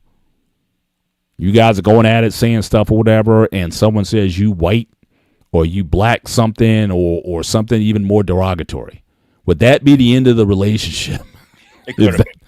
Yeah, yeah, probably. just in general. So I'm just wondering, have there been people like that who have like again you're brought down to sort of your lower standards, your more base instincts. You're trying to be a better person, but again, you might have grew up, like I said, you might have grew up in a situation, and you've changed your views on certain things, but again, that part of you might still be there at a point, and if you get into it or whatever, you may say the wrong thing at the wrong time. Or if it wasn't to you directly, what if it said to someone else? So let's say someone cuts you off on the road, and you know how things get heated, middle fingers or whatever, and the person blurts out a racial epithet to somebody else. Would that end the relationship? So like so they might not have called you the N-word, but they might have called someone else the N-word, and it wasn't in an affectionate manner. Would that end the relationship? I'm curious, especially for those who've done that. Yeah, I'm curious to see if that could you survive something like that? For me personally, that would be the end of it. I believe there are things you don't say and things you do say. Mm-hmm. I do understand in here moment you say things you don't mean. Right. But that is one bridge you cannot cross if you're gonna bring bring race into it. Mm. Because I'm 9 out of 10 times I'm betting you right now. It's probably a fight is not had nothing to do with race. Usually, it was about something else.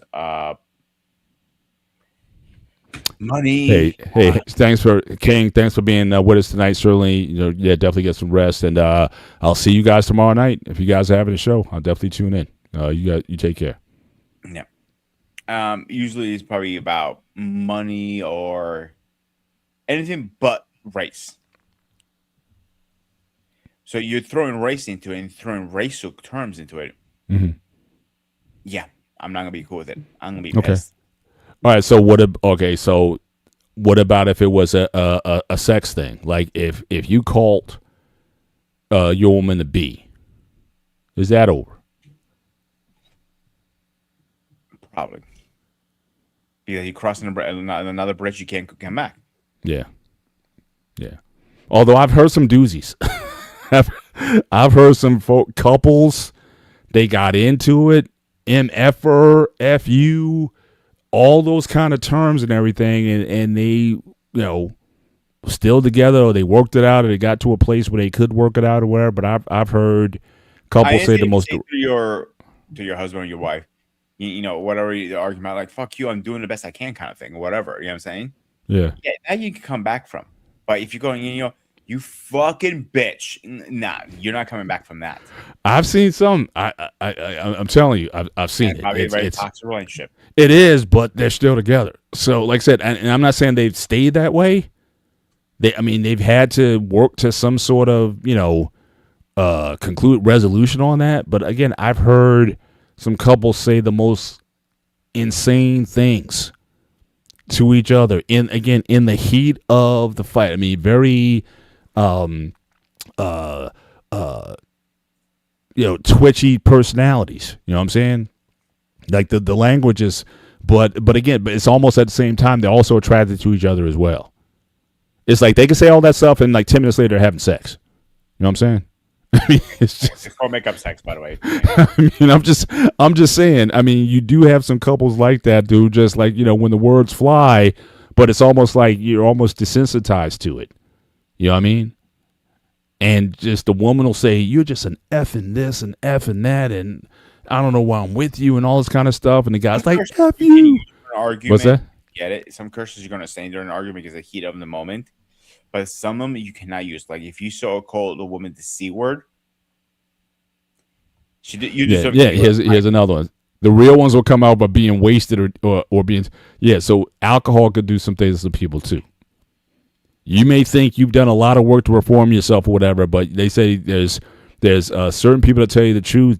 If you're drunk, all the truth tends to come out. You know what I'm saying? So it's that's the thing too.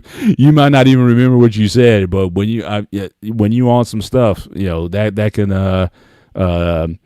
also. And yeah, it is insane. But like I said, no violence. Although I know couples who they'll see. Now, I know family members. I've been there. That violence has been used. That's one thing I want to accept in ever. But they were able to work through it. You know what I mean? They were able to work through some things. But yeah, I don't think those things are ever cool. But I'm just saying. But certainly, even today, certainly for those as we start to land the plane on the show. And again, I really want to thank everybody for being part of the show.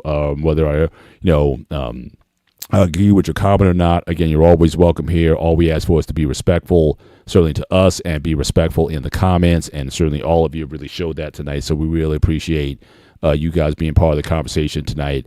But again, I think on the whole, on the norm, I think generally this is a healthy this is a healthy trend that we're seeing certainly in this country and through other parts of certainly in Western culture anyway. Again, in Africa, is this happening on a big basis, or in India, is it happening on a major basis? No, because like I said, Africa, India, not only do you have a racial requirement that you have to pass, you also have to have a caste or class you have to pass. And some of these folks, when it talks about legacy and bloodlines and whatnot, they're very they're very sensitive to that. And so for certain peoples or certain classes, like I said, the royals, I don't know if we're going to get any, like I said, Meghan Markle is, again, in some areas, white passing. We had a commenter earlier said that they didn't even know she was black. But again, it's going to take a while, if ever, if you see a chocolate person like someone who looks like my wife or Michelle wind up in the Great Britain in the royal family. That's going to be a long way away, if ever. So again, certainly a lot of these things are sort of locked in, and you can wish till the cows come home before those things ever become realities, and it's not likely, at least not in our lifetimes anyway. We'll have to see what happens down the line. That monarchy is coming apart very slowly. So we have a few more years before we see them go bye-bye. Yeah, because, again, the kids are being, I think certainly the main prince now, I think, I think he'll certainly pass it on, but who comes after them, who knows? But again, certainly for those who have married interracially, again, I wish you nothing but success in your relationship. I would love to hear from some people. If you have married interracially, drop after this show is over. When the show becomes available, I'd appreciate your comments. Drop your comments in the chat and let us know how's it been working for you in an interracial marriage. How do you make it work? And then also when it comes to children, which again could be a future show, children of interracial marriage. How was it, growing up in that kind of environment? Where you be able to, when it comes to issues of identity, I would like to hear from some folks. So again, we may plan that for a future show, maybe a call-in show. But again, I would really like to have a conversation with biracial people who kind of grew up in two different worlds, and just to see what their experiences are growing up in a world like that, and how they've been able to navigate adulthood and your teen years and adulthood and whatnot, and where do you find yourself today as far as your identity and where you belong to. I know brothers who are biracial, and they're as black as you can get, like radical black. Like pro-national black. But then there's some who just don't care about race at all. So I've seen both. Like you said earlier, will not date the race.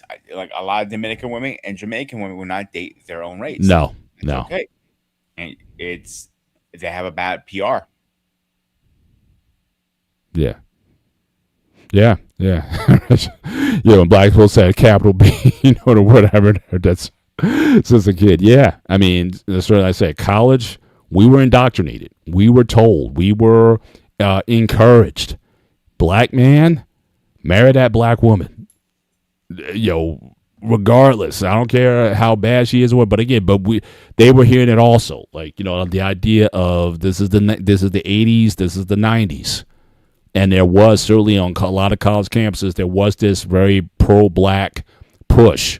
If you remember back then, you had Fresh Prince of Bel-Air, you had A Different World, and you had this yes. So you had this smattering of again wanting to show. The Cosby Show was still running at that time, so again you had this push to say, we can be successful, we can marry. But like I said, you had the Cosby Show, you had Rock, which is probably my favorite show was Rock back in the day. You had, like I said, Family Matters. You had all these shows that were highlighting and celebrating black families, and I certainly think that we need to kind of get back to that We certainly need to get back to that. But again, wherever you find love, if you think you can find love, the passport bros, good luck. If you think you can find that outside, and again, some of these passport bros, some are looking for black women still, but maybe not black American women. But for some of them, they're going to Latin American countries, they're going to Asia, Thailand, or whatever. Just be careful when you go to Thailand. That's all I'm telling you. Be careful what you're getting when you go to Thailand.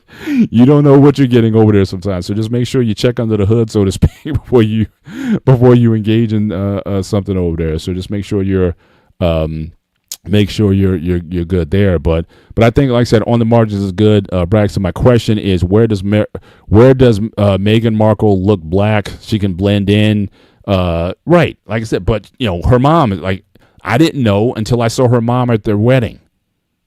And so that was the sign. But even then, it was a problem. So the fact that if she had problems, imagine if Harry came out with a chocolate sister, an African sister, or something like that. What would have been the outcry then if she had problems? You know what I'm saying? So that's the the idea. So yeah, you go in School Days. I remember that movie as well. The whole light skin, dark skin thing. All that stuff was there as well. And the Parkers, even though it was a nuclear family, but they weren't broke. Yeah, I mean, but the idea of showing black families in the different capacities that they come in, I'm still a fan of that. If you were to ask me honestly, who would I want my black my daughters to come home?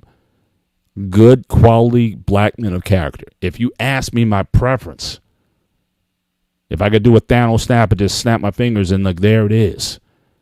But if they find it outside, if someone's gonna love them and take care of them, whatever, I got no smoke. I got no issues. Yeah, come on in, and hopefully, it'll be certainly a successful arrangement. But again, just as a note, again, we were supposed to talk about nonprofit organizations this week, but I think we're going to carry that conversation next week, and then the week after that, we're going to talk about the whole idea of taxing and taxation, tax policy, tax percentages, different types of policies. Would you prefer maybe have it? Should we go to a flat tax? I know a lot of libertarian politicians always talk about a 10% flat tax, get rid of all these taxes, get rid of all these loopholes, just go to a flat 10% tax rate or whatever, and just call it a day. And would that help to alleviate the corruption and people trying to hide money, oftentimes through these nonprofit organizations, which we're going to talk about next week? But that's going to be part of a conversation. So taxation is something that we want to certainly explore in the next couple of weeks. So again, BMU, he'll have the right slides and everything ready. But again, to my wife, who's going to see this later, that wasn't the intention. I have no idea how BMU is going to create it, but I love my chocolate, and I'm committed to that. So don't be triggered by seeing me with a white woman around me in the slide. Chocolate forever here, and certainly we're starting. This is season 30 for us, and we are definitely looking forward to certainly many more years. Certainly in the future. But Pete, we can certainly start to land this plane. Yeah, I got your final thoughts. Three things, really fast. All right. Yep. First of all, my final thoughts are, love who you want. Don't look by the skin. Don't care about the background. Love who you want. If you're into Asian, bang an Asian chick. If you like a black chick, that's for romantic, Peter. Nah, shut up, you. I will. Do I need to push the button? Oh, wrong button. Push the. You've been wanting to do it all night, so you might as well. Go ahead. Shut the fuck up. So if you want to date a chocolate sister, just make sure you don't pull her wig off. That's the only thing I'm going to say to you guys. But everything else doesn't matter. You got happy and love each other. And that is. So 2 follow-up things. I want to announce it here. So on my side of the world, I'm always trying to grow us, right, Paul? Yes. So officially starting Tuesday, we will be on Rumble or starting on Tuesday, and we have an X account too if you want to contact us there. So our Rumble handler is going to be Spartan HQ, and our X handle is just the Spartan. Just in case anybody is on that, you want to follow us, be my guest. Please do. Now, Eric asked a question here, which I'm kind of scared to entertain. So, as much as I love Peter, which I do, he's not the son-in-law you'd be crazy about. Peter as a son-in-law, that would be very interesting. We'd have to talk, but we probably get along. I mean, we're into a lot of the same things, so I could. Me and him? I could. No, I'm saying me. If you were my son-in-law, so again, my daughter brought you. Right, my daughter brought you home, and there's this crazy Greek dude. Here's another scenario. You go, hey, he's single, my daughter's single. Why don't you guys get together? Your wife is gonna look at you like, hey. She's gonna go. She's gonna come up to you like this, like, come here. So that's a scary proposition there, but at the same time, but yeah, I would be open. It's interesting. Now again, they didn't make it, but it says my niece. She was dating interracially, and we met him over Christmas, and we thought it was kind of like a big deal because again, you typically don't bring, like, in fact, King and Michelle talked about this as we wind down. They said that certain holidays, if you bring someone home around the holidays, Thanksgiving and Christmas, you're saying it's a serious relationship. 4th of July or Memorial Day doesn't count, but bringing someone home for Christmas. You don't just bring a random around the family at Christmas time. And so met him, good guy. We were both in the IT field, so we were kind of relating and all that stuff. I didn't, no problem whatsoever. Unfortunately, they broke up because of distance and things of that nature. But yeah, I would, certainly, if he's loving my daughters, then I can't help but love them. I'll say that how could I not? If you are, and I can see it in my daughter's eyes, how she feels about you, you must be doing something right. And so with that, I would certainly be appreciative of that, and certainly I would be more than welcoming you. But again, preference-wise, yeah, bring a brother home. Let's make some more black babies, and let's just keep this thing moving. And I'll just leave it there. But again, I want to thank you guys for being with us tonight. Make sure you hit the like button. Certainly, as we close out the show, hop over to Sparta HQ Network. Hit the like button there as well, and also consider becoming a subscriber. If you love what's going on here, you love what's going on in Sparta HQ Network. We're a growing network. We're all very close to getting monetized on that channel and platform. So again, for the people here, help us out over there as well, and get that channel cranking as well. But BMU, as always, thank you, even for the controversial slide decks that you give us. But again, we appreciate just the platform and the opportunity to be here and to have this audience. You guys could have spent any part of your Sunday anywhere else, but you chose to spend it with us. We thank you so much for being with us. So certainly for myself, Mr. Bennett, and he is the Ghost of Sparta, a.k.a. Peter, a.k.a. Panayotis, Christos Anesti. Afos Anesti. There you go. Happy Easter, certainly to the Orthodox community, and hopefully, for those who believe, yes, he is risen, and certainly hope to give you meaning for your season and for your lives going forward, that you live a life worthy of that rising. So for myself, for Pete, this is the Gray Area. Take care, God bless, and we will see you next time. Good night.